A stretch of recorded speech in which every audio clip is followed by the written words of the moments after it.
제18장.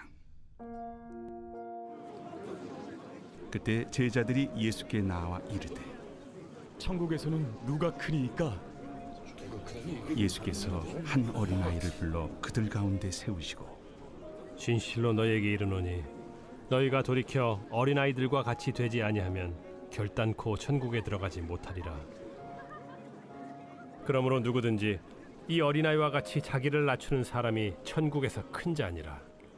또 누구든지 내 이름으로 이런 어린아이 하나를 영접하면 곧 나를 영접함이니 누구든지 나를 믿는 이 작은 자 중 하나를 실족하게 하면 차라리 연자 맷돌이 그 목에 달려서 깊은 바다에 빠뜨려지는 것이 나으니라. 실족하게 하는 일들이 있음으로 말미암아 세상에 화가 있도다. 실족하게 하는 일이 없을 수는 없으나 실족하게 하는 그 사람에게는 화가 있도다. 만일 내 손이나 내 발이 너를 범죄하게 하거든 찍어 내버리라. 장애인이나 다리 저는 자로 영생에 들어가는 것이 두 손과 두 발을 가지고 영원한 불에 던져지는 것보다 나으니라. 만일 내 눈이 너를 범죄하게 하거든 빼어내버리라. 한 눈으로 영생에 들어가는 것이 두 눈을 가지고 지옥불에 던져지는 것보다 나으니라. 삼가 이 작은 자 중에 하나도 업신여기지 말라. 너희에게 말하노니 그들의 천사들이 하늘에서 하늘에 계신 내 아버지의 얼굴을 항상 배옵느니라. 너희 생각에는 어떠하냐? 만일 어떤 사람이 양 100마리가 있는데 그 중에 하나가 길을 잃었으면 그 99마리를 산에 두고 가서 길 잃은 양을 찾지 않겠느냐? 진실로 너희에게 이르노니 만일 찾으면 길을 잃지 아니한 99마리보다 이것을 더 기뻐하리라. 이와 같이 이 작은 자 중에 하나라도 잃는 것은 하늘에 계신 너희 아버지의 뜻이 아니니라.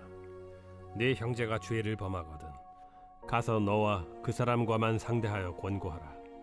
만일 들으면 네가 네 형제를 얻은 것이요 만일 듣지 않거든 한두 사람을 데리고 가서 두세 증인의 입으로 말마다 확증하게 하라. 만일 그들의 말도 듣지 않거든 교회에 말하고 교회의 말도 듣지 않거든 이방인과 세리와 같이 여기라. 진실로 너희에게 이르노니 무엇이든지 너희가 땅에서 매면 하늘에서도 매일 것이요 무엇이든지 땅에서 풀면 하늘에서도 풀리리라. 진실로 다시 너희에게 이르노니 너희 중에 두 사람이 땅에서 합심하여 무엇이든지 구하면 하늘에 계신 내 아버지께서 그들을 위하여 이루게 하시리라. 두세 사람이 내 이름으로 모인 곳에는 나도 그들 중에 있느니라. 그때 베드로가 나와 이르되 주여, 형제가 내게 죄를 범하면 몇 번이나 용서하여 주리이까? 7번까지 하오리이까? 내게 이르노니 7번뿐 아니라 7번을 70번까지라도 할지니라. 그러므로 천국은 그 종들과 결산하려 하던 어떤 임금과 같으니 결산할 때 10,000달란트 빚진 자 하나를 데려오매 갚을 것이 없는지라.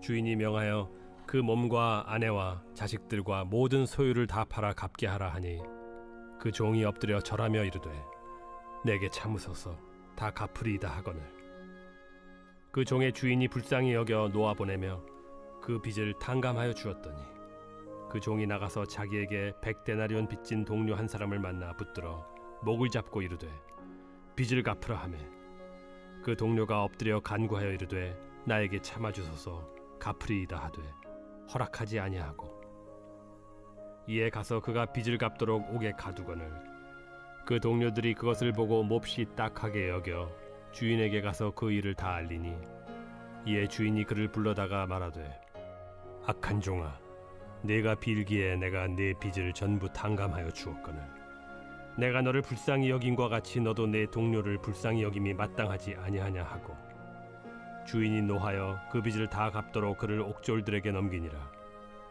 너희가 각각 마음으로부터 형제를 용서하지 아니하면 나의 하늘 아버지께서도 너희에게 이와 같이 하시리라. 오늘 마태복음 18장은 예수님의 가르침이 주된 내용으로 이어지고 있습니다. 여러 말씀이 이어지는 것 같지만 사실 그 핵심은 하나입니다. 그것이 한 영혼의 소중함입니다. 본문은 이렇게 시작합니다. 제자들이 예수님께 나와 천국에서는 누가 큽니까? 라고 묻습니다. 이에 주님은 어린아이 하나를 불러 세우시고 천국에서는 이 어린아이와 같이 자기를 낮추는 자가 큰 자라고 하셔요. 그러면서 누구든지 내 이름으로 이런 어린아이 하나를 영접하는 자는 나를 영접하는 것이요, 누구든지 나를 믿는 이 작은 자 중 하나를 실족해 하면 차라리 연자맷돌이 목에 달려 깊은 바다에 빠뜨려지는 것이 낫다고 하십니다. 주님은 작은 자를 업신여기지 말라고 엄히 경고하세요. 왜냐하면 그들의 천사들이 하늘에서 하나님의 얼굴을 항상 배우고 있기 때문이라고 하십니다. 여러분, 작은 자에게 우리가 한 모든 일은 하나님께 직접 보고되고 있어요. 여기까지 본문을 읽으실 때 어떤 마음이 드십니까? 아, 조심해야 되겠네. 자칫 잘못하면 작은 자 하나 무시했다가 하나님으로부터 크게 매맞겠네. 이런 생각이 들지 않으세요? 예수님의 제자가 된다는 건 쉽지 않구나. 이런 감정이 드는 것이 오늘 본문이에요. 그런데 여러분, 오늘 본문을 읽으실 때 먼저는 이렇게 읽어보시기 바랍니다. 주님이 말씀하시는 이 작은 자가 먼저는 바로 나다. 사실 우리는 하나님 앞에서 누구도 큰 자가 없습니다. 죄인 중에 괴수가 나이고 지혜가 없는 어리석고 작은 자가 바로 나입니다. 그런 나인데 예수님은 나를 어떻게 대하셨지요? 아무 이유 없이 또 일방적으로 내가 사랑받을 만한 모습이 아닌데 그럼에도 나를 받아주시고 사랑하셨어요. 예수님은 삼가 이 작은 자 중에 하나도 업신여기지 말라고 하셨는데 그 일의 모범이 되신 것이 바로 예수님 그분 자신이세요. 나를 업신여기지 않으신 예수님, 나에게 온유하시고 성내지 아니하시며 그리고 나를 끝까지 붙들고 계신 예수님, 우리가 이렇게 내가 작은 자임을 알고 나면 본문을 읽을 때 느끼는 것이 달라집니다. 주님이 나에게 하신 것처럼 나도 다른 이들에게, 특히 나의 입장에서 작은 자에게 선을 베풀고 사랑으로 섬길 힘과 여유가 부어지는 것이지요. 오늘 본문에 보면 어떤 사람이 양 100마리가 있는데 그 중에 한 양이 길을 잃으면 99마리 양은 산에 두고 가서 길 잃은 한 마리 양을 찾아 헤매인다고 하였습니다.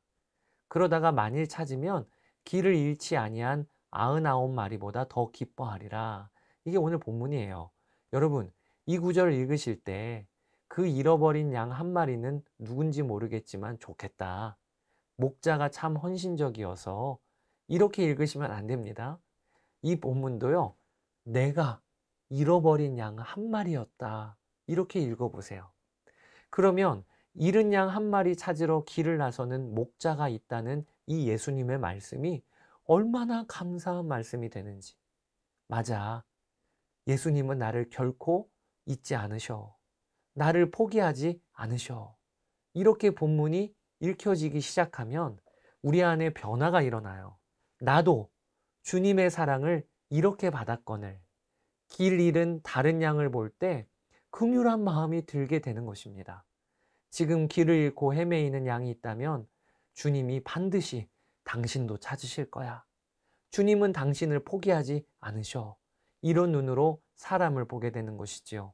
또 주님이 포기하지 않으시듯 나도 끝까지 그 사람을 붙들고 섬기게 되는 것입니다. 사랑하는 여러분, 한 영혼의 소중함은 배워서 아는 것이 아니에요. 소중하다, 소중하다 이렇게 주문 외우듯이 되뇌인다고 그런 마음이 드는 것도 아닙니다. 한 영혼의 소중함은 나 하나 살리시기 위해 기꺼이 자신을 내어주신 예수님의 사랑을 받고 누리는 자가 되면 한 영혼에 대한 소중함이 우리 안에 자연스럽게 일어나게 되는 것입니다. 이것을 기억하세요. 주님은 1만 달란트 빚진 자였던 나를 용서해 주셨습니다. 이 용서에 감격이 있고 나를 용서하신 주님을 의식을 하고 살면 그러면 나에게 100데나리온 빚진 사람이 무엇이 문제가 되겠습니까?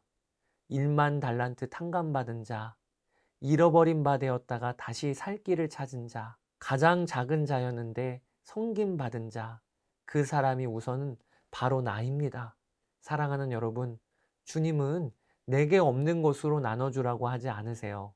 내 안에 다른 이를 불쌍히 여기고 섬길 힘이 있으니까, 나에게 먼저 그 힘을 주셨으니까 작은 자를 돌보고 베풀라고 하시는 겁니다.